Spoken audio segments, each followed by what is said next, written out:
Welcome to this next episode of YouTube. We're going to see probably a little bit more increased activity during the daytime, which you're seeing here. And again, we see Aiden up on doing an ambush on Denali from on top of the den. And Aiden's been feeling pretty good. And I think some of it's the cooler temperatures and that fall season. But one thing to notice here is Denali willingly rolls over for Aiden. And as you see Denali's tail, it's not tucked. It's relaxed, and certainly this is kind of part of those littermate interactions that are so typical. And Denali is very subordinate to Aiden, so we rarely ever think that there's going to be an issue with Denali taking over Aiden's status. If there's any player in this realm of the male rank order, it is Bolts. And Bolts comes over there with a high tail and starts to show a little dominance there. But at this point, everybody's getting along really well. We've had a really calm week. We had a good webinar on Tuesday night. Put a straw bale in the pen and gave them a little bit of stimulus. Aiden was a little intimidated, and again, I really have to try to figure that piece out. It may just be the time of day. It may just be the camera that's there. Not really sure, but certainly the differences for Aiden are something that we're kind of checking out when we're doing these programs. We want to make sure that we don't do anything that causes him a little anxiety. And here's something that causes Luna a little anxiety as she's eating on her deer carcass. A raven several ravens were sitting in the trees trying to wait for an opportunity for her to back off so they could land on it. But Luna's pretty guarding, and she has caught a raven or two. And the interactions between the wolves and the ravens will tend to increase as the winter progresses. So as I said, I gave one straw bale primarily just to give them a little bit of stimulus for the webinar, but also we'd like to have them have an opportunity to lie in the front of the exhibit here. And actually Denali's here doing a raised leg urination adjacent to that straw, and that's a really good sign. Again, Denali, a lot of people feel like he's kind of getting picked on by Bolts, and that's not really the case. I mean, he has his moments. Luna is probably the biggest aggressor on Denali, and that's her behavioral patterns. And Denali's showing some strong social behavior that, keeps him interacting with the pack.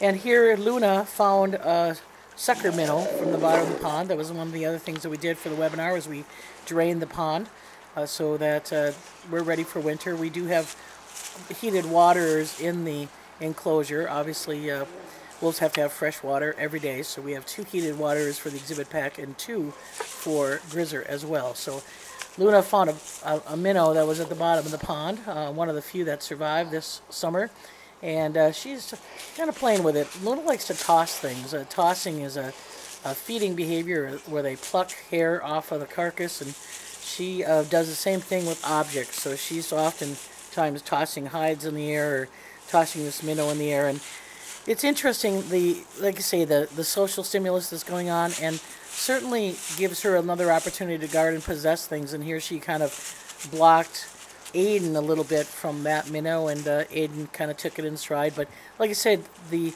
stimulus is good, and certainly that's one way to manage Luna is she's easily distracted by something, especially something with a predatory kind of a focus. So Aiden's been doing quite well. We're very pleased with where he's at. As I said here, he's a very strong pack leader and certainly shows his status over Denali, and Denali willingly rolls his head and submits. The wolves tend to use wolf care staff kind of as a block, and so when you're in filming or you're in doing general maintenance around the wolves, we always recommend staff be alert as to the dynamics going on between the individuals, and then make sure that you're not in the middle of it. And when I was filming here, I was kind of in the middle of it. I was actually trying to give Luna some positive reinforcement for submitting, and Denali came over, and then Bolts came over, and then Aiden came over, and then Bolts started to wrestle with Luna, and basically the social behavior stopped. But what we did notice is that Aiden's showing very, very relaxed behavior around Luna and Bolts. And so fully submitting, and again, Aiden's our dominant pack leader. This is not a sign of weakness. This is a sign of a very confident pack leader who's willingly rolling over, submitting, raising his back leg in what we call the inguinal presentation, presenting himself to these 2-year-olds and having no intimidation whatsoever about it. That's the sign of a really strong, confident pack leader. And even for Denali's a little confused because Denali's ears go down. He's not used to Aiden being on the bottom, rolling over. But this is just social behavior. This is what wolves do. This is part of its pack bonding. Part of it's stimulated by the straw beds. I think everybody just loves to, curl up in a new straw bed, and so that's something that we make sure that they have throughout the winter. And even though wolves have a great hide, they could do quite well. Certainly, we want to be mindful of Luna's condition, make sure that she's got all the comfort she needs to make sure that that back right leg feels good. And Aiden likes it too. Like I said, these guys are going on 7 years old, so they're about mid-age, and certainly old for a wild wolf, mid-age for a captive wolf. And we want to make sure they're as comfortable as well. So when it gets too rough, though, Aiden quickly puts a stop to it. And that's the one thing about 2-year-olds. Sometimes they don't know when to stop. And so Aiden's pretty good about doing a little bit of a crouch there. And then 2 minutes later, he's back in another bed and trying to, again, submit. Luna's very, very social here. That's a tail wag. And that's something that we're really are quite interested in, is the relationship with Luna and Aiden. It's getting better. We're seeing much more sign of those two working together. Certainly we know that they can dominate together, and you'll see many clips of that where Aiden is dominating Denali and Luna's dominating Bulls.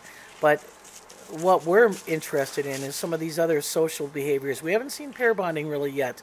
We saw pair bonding, but it was on the opposite foot, meaning pair bonding is when two pack leaders walk step in step.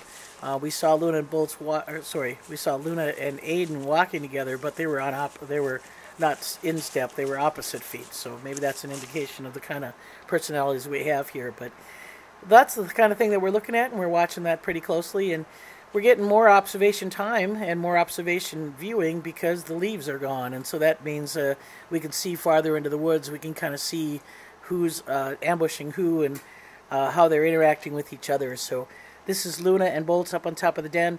And one of the other things, too, we notice about winter, they're not very long before the pack finds each other. In other words, if somebody gets up and starts moving, it's going to be within probably less than a minute that somebody else comes in and interacts.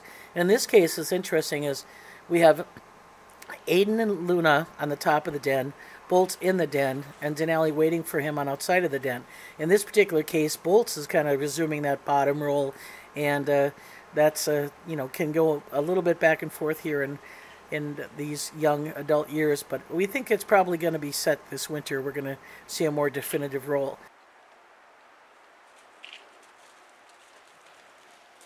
And yes, this is Aiden kind of hopping and tail wagging, wanting to engage with Bolts, and Bolts runs up the hill, only to be chased by Denali, only to be chased by Aiden.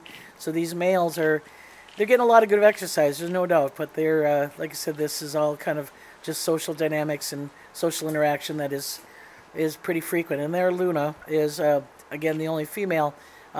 She keeps up with them, but she's not necessarily involved in some of that stuff. And then over on the east side, our Grizzer's enclosure, he got a deer fawn this week, and he was pretty proud of that, pretty excited about it. All he's got left is the back legs here. And when Wolf Care staff was in doing scat, he was very possessive of those hind legs. He ate the rest of the fawn, but he was waiting on those hind legs, and he was busy keeping it from not only the Wolf Care staff, not like we would eat it, but he didn't want us to have it, but also the raven population. And so he's carrying it around amongst his 3 enclosures. So this is in the pack holding area in the front of the exhibit. That's towards where the wolf lab is. And then he's going to go into the back habitat and carry it back in there. And then come out of the back habitat with that cache, deer legs. Not really cache. I don't think he cached it. I think he just ate it. Legs are kind of long, so he's going to run it by the chain link fence, and then he's going to take it over to the east side. And actually, he leaves it in the vestibule between the east side and the pack holding area. Again, watching for staff, making sure none of his staff will take it. And what we have to be cautious of is he'll guard it. So actually, here in the doorway, he kind of had us blocked in the back east side of the enclosure where we couldn't pass because of his legs. So I actually had to distract him and and be able to get staff out of there. So we did get a little snow, as a matter of fact, on the 30th of October, kind of the first snow that stayed. And Grizzer is sniffing around here, and you're seeing a raised leg urination. Actually, you're seeing a pretty tall raised leg urination there. Thought he was going to fall over there. But we did give Grizzer some straw as well on top of the east side den. And you'll probably see him more on the camera now because he's got straw over there.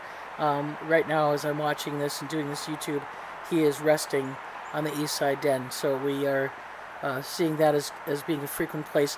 We'll have to be watchful of that. One thing that we have noticed is that he doesn't get the greatest of sun there until later in the day. So we may have to switch beds with him and give him a morning sunshine bed in the pack holding area. But we'll kind of see how he goes. I mean, Grizzer has plenty of hair. Grizzer is never cold, but he likes the comforts of the bed.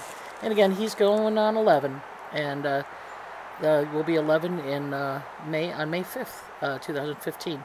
So looking great for an 11-year-old, and we're pretty happy with where he's at. So that's it for this week's YouTube. So thanks for watching, and we'll see you next week.